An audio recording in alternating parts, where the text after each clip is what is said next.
तो hi this is Prabhat Ranjan. स्वागत करता हूं हमारे आज की इस नई यूट्यूब वीडियो में जिसमें हम रिव्यू कर रहे हैं आईआईटी कानपुर के मदर इंस्टीट्यूट एचबीटीयू कानपुर की। वही इंस्टीट्यूट जिसके कैंपस के कैंटीन के एक छोटे रूम से चालू हुआ IIT Kanpur. HBTU Kanpur Harvard butler technical university हमारे कानपुर उत्तर प्रदेश में स्थित एक गवर्नमेंट इंजीनियरिंग कॉलेज है जिसकी स्थापना 1921 में। उधर बात कर ले एनआरएफ रैंकिंग की तो 2025 में इन्हें 201 से 300 एनआरएफ इंजीनियरिंग रैंक बैंड के बीच रखा गया है। आज की इस वीडियो में placements, admission process, cut off, fee structure, college and hostel life के साथ और बहुत सी चीजें कवर करेंगे। तो चलिए स्टार्ट कर लेते हैं प्लेसमेंट्स के साथ।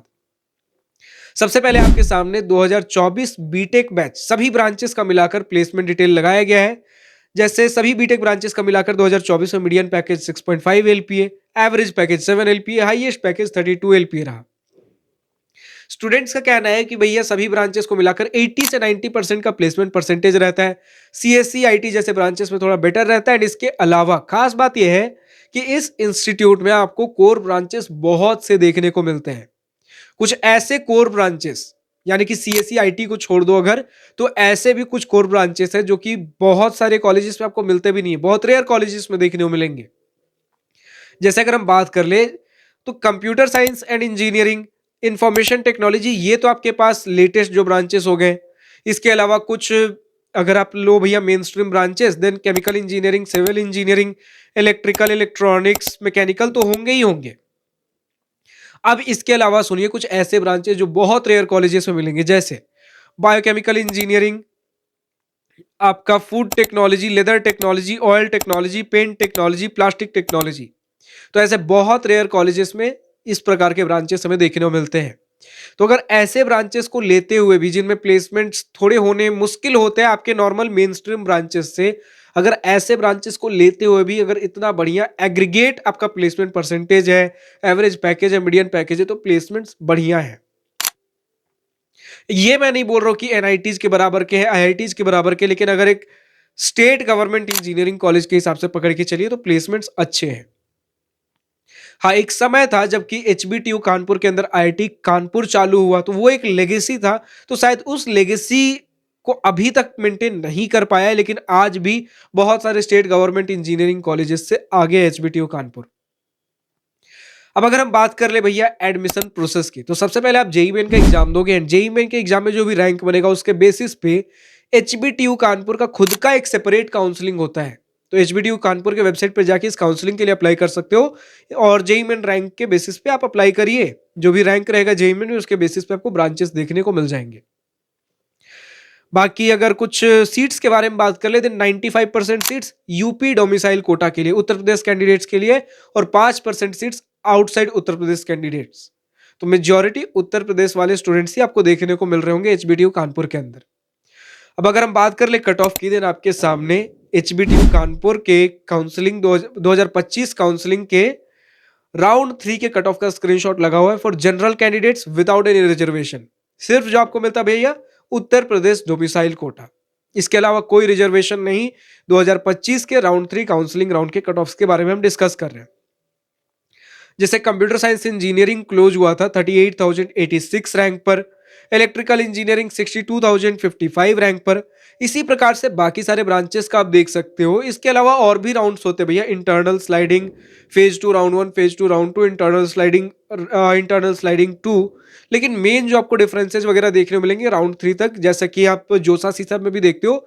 जोसा आपके राउंड 1, 2, 3, 4, 5, 6 तक चलता है, तो जो मिलेगा आपको राउंड 6 तक देखने को मिलता है। उसके अलावा सीसैप का स्पेशल राउंड्स होता है, उसमें फ्लक्चुएशंस आपको देखने को मिलते हैं। तो अगर ट्रेंड पकड़ना है तो राउंड 3 तक का आप देखकर चल सकते हो। उसके अलावा आप कॉलेज प्रवेश के वेबसाइट पर जाओगे, बाकी सारे राउंड्स के भी कट ऑफ डिटेल्स देख सकते हो। लेकिन इसके अलावा अगर बात कर रहे हैं भैया कि जो आउटसाइड उत्तर प्रदेश कैंडिडेट्स है उनके लिए क्या कुछ कट ऑफ रहने वाला है, तो उसके लिए कंपैरिजन एनालिसिस समझ लीजिए। जैसे अगर biochemical engineering Uttar Pradesh candidates के लिए 1,25,000 पे क्लोज हुआ था अप्रोक्सीमेटली, मतलब 1,24,936, तो वहीं बायोकेमिकल आउटसाइड यूपी के लिए क्लोज हुआ था 67,966। एक तरफ 1,25,000 तो दूसरी तरफ 68,000। कंप्यूटर साइंस इंजीनियरिंग जहां क्लोज हुआ था 38,000 पे, वहीं कंप्यूटर साइंस इंजीनियरिंग राउंड 1 तक का ही हमारे पास डेटा है। आपके राउंड 1, 2, 3 में राउंड 1 तक का हमारे पास डेटा है आउटसाइड यूपी के लिए 11,800 रैंक, 799, 11,799। इसके अलावा अगर इंटरनल स्लाइडिंग 1 में चले, फेज 2 राउंड 1, फेज 2 राउंड 2, तो सीधा फेज 2 राउंड 2 में फिर हमें एक कट ऑफ देखने को मिला है अदर स्टेट यूपी के लिए, आउटसाइड यूपी के लिए, कंप्यूटर साइंस इंजीनियरिंग 29,264। तो लगभग आपको डिफरेंस देखने को मिलेगा आपके यूपी वाले कैंडिडेट्स और आउटसाइड यूपी वाले अदर स्टेट कोटा में। बाकी अब अगर आपको हर ईयर, हर राउंड, हर कैटेगरी कट ऑफ चाहिए, देन आप कॉलेज प्रवेश की वेबसाइट पर विजिट कर सकते हो। फाइनली अगर हम बात कर ले भैया फी स्ट्रक्चर की, देन आपके सामने इंस्टीट्यूट, ट्यूशन, हॉस्टल, मेस फी का स्क्रीनशॉट लगा हुआ है। इन टोटल 4 साल का बीटेक फी अगर आप मान के चल लो, पढ़ना, लिखना, रहना, खाना सब कुछ मिलाकर 8 लाख के आसपास लगने वाला है। फाइनली हम पहुंचते कॉलेज एंड हॉस्टल लाइफ की सेक्शन पे, जिसका स्टूडेंट्स को सबसे बेसब्री से इंतजार होता है भैया कॉलेज कैसा है, कैंपस, इंस्टीट्यूट, इंफ्रास्ट्रक्चर। तो 348 एकर्स, लगभग 350 एकड़ का आपको एक कैंपस एरिया देखने को मिलता है एचबीटीयू कानपुर का, जो कि 2 पार्ट्स में डिवाइडेड है, east campus and west campus. 3 kilometre की दूरी है दोनों कैंपस के बीच में। ईस्ट कैंपस 77 एकर्स का एंड वेस्ट कैंपस कभी 250 एकर्स तो कहीं 270 एकर्स का हमारे पास डेटा है। रफली अगर आप पकड़ के चलो, देन 250 एकड़ का समझ के चलो आपका west campus, and east campus हो गया आपका 77 एकर्स का। इसमें ईस्ट कैंपस 77 एकर्स का मेन कैंपस है, एंड 250 टू 270 एकर्स का जो वेस्ट कैंपस है, ये आपका बहुत सारे आपको हॉस्टल्स देखने को मिल जाएंगे, बॉयज हॉस्टल एंड स्पोर्ट्स की फैसिलिटी, जिम वगैरह चीजें वेस्ट कैंपस में है। ये धीरे धीरे और अभी डेवलप हो रहा है, बहुत सी चीजें इसमें बननी बाकी है, लेकिन मेन जो फैसिलिटीज है आपको ईस्ट कैंपस में देखने को मिलेगा 77 एकर्स में। इसमें आपके डिपार्टमेंटल बिल्डिंग्स, जितने भी लेक्चर हॉल्स आपके हो गए, जहां भी क्लासेस लगेंगे, लैब्स हो गए, ये सारी चीजें इधर ही है। आपके लाइब्रेरी वगैरह हो गए, या फिर इसके साथ बात कर लो, सारे गर्ल्स हॉस्टल आपके ईस्ट कैंपस में ही है। बॉयज हॉस्टल के टर्म्स में भी फर्स्ट ईयर का बॉयज हॉस्टल मोस्टली आपके ईस्ट कैंपस में ही लोकेटेड है। इसके अलावा जो गर्ल्स हॉस्टल तो सारा ईस्ट कैंपस में है, बॉयज हॉस्टल फर्स्ट ईयर को छोड़ के जितने भी आपके सेकंड, थर्ड, फोर्थ ईयर वगैरह सारे आपके वेस्ट कैंपस में। स्पोर्ट्स की फैसिलिटी, जिम वगैरह चीजें आपके वेस्ट कैंपस में है। दोनों के बीच में 3 किलोमीटर की दूरी है, जिसके लिए प्रॉपर आपके बस फैसिलिटी, ट्रांसपोर्टेशन प्रोवाइडेड इंस्टीट्यूट की तरफ से, तो उसको लेकर ज्यादा हमें सोचने की जरूरत नहीं है। अब अगर हम बात करते भैया कि ओवरऑल कैंपस कैसा है, तो ऐसा नहीं है कि मतलब कैंपस के आसपास में बहुत ज्यादा चहल पहल है, घूमने फिरने की ऐसे बहुत ज्यादा चीजें नहीं है। आप ऐसा कुछ बहुत प्राइम लोकेशन में हमारा कैंपस नहीं है, लेकिन हाँ, कैंपस से आप 2 से 3 किलोमीटर पे गंगा घाट घूम सकते हो आपके ईस्ट कैंपस से। ईस्ट कैंपस से 8-10 किलोमीटर की दूरी पे आपका आईआईटी कानपुर देखने को मिल जाएगा। तो अगर आपको कभी कुछ घूमना फिरना हो तो वैसी चीजें मिलेंगी। कुछ और भी अगर आपको घूमना हो, जू आपका हिंदी में चिड़ियाघर जिसे आप कहते हो, कैंपस के आसपास में लोकेटेड है, तो ये सारी चीजें घूमने के लिए है। लेकिन अगर रेगुलर बेसिस पे कुछ सोचोगे भैया रात का समय हो गया है तो कुछ घूम ले बाहर, तो वैसी चीजें बहुत ज्यादा आप रेगुलर बेसिस पे उस प्रकार का नाइट लाइफ देखने को नहीं मिलेगा। कैंपस के अंदर भी स्टूडेंट्स का कहना है कि भैया बहुत ज्यादा ऐसे स्ट्रीट लाइट्स नहीं लगाकर रखे गए हैं, तो घूमने के लिए उतना कुछ नहीं है। बट ओवरऑल स्पोर्ट्स के लिए आपको ग्राउंड देखने को मिल जाएगा, बट वो ग्राउंड भी ऐसा भैया कि प्रॉपर वेल मेंटेन्ड, एकदम A1 क्लास का। अगर कुछ बोलोगे स्पोर्ट्स फैसिलिटीज वैसी नहीं है, लेकिन मेजर मेजर ग्राउंड्स वगैरह मिल जाएंगे आपको, खेलने कूदने फिरने के लिए कुछ कुछ चीजें देखने को मिल जाएंगी। और इसके अलावा आपको थोड़ा ओल्ड इंफ्रास्ट्रक्चर देखने को मिलेगा। क्यों भैया? क्योंकि 1921 का ब्रिटिश एरा का इंफ्रास्ट्रक्चर है। कुछ आपको कैसल, लाइक कैसल मतलब वैसे महल तो मैं ऐसा कुछ नहीं कह रहा हूं, लेकिन थोड़ा British era kind of structure देखने को मिलेगा आपको। थोड़ा ओल्ड इंफ्रास्ट्रक्चर, स्टूडेंट्स का कहना भैया कि रेनोवेशन की जरूरत है, हॉस्टल्स को और थोड़े मेंटेनेंस की जरूरत है, तो बिल्डिंग्स थोड़े पुराने देखने को मिलेंगे। जो कुछ प्लस पॉइंट है तो 1921 का है, एंड उस समय एक बहुत अच्छा लेगेसी होल्ड करता था। तो आपके जो उस समय के सीनियर्स है, एल्यूमिनाई है, वो एक अच्छे पोजीशन पे, तो एल्यूमिनाई नेटवर्क बहुत अच्छा देखने को मिलता है।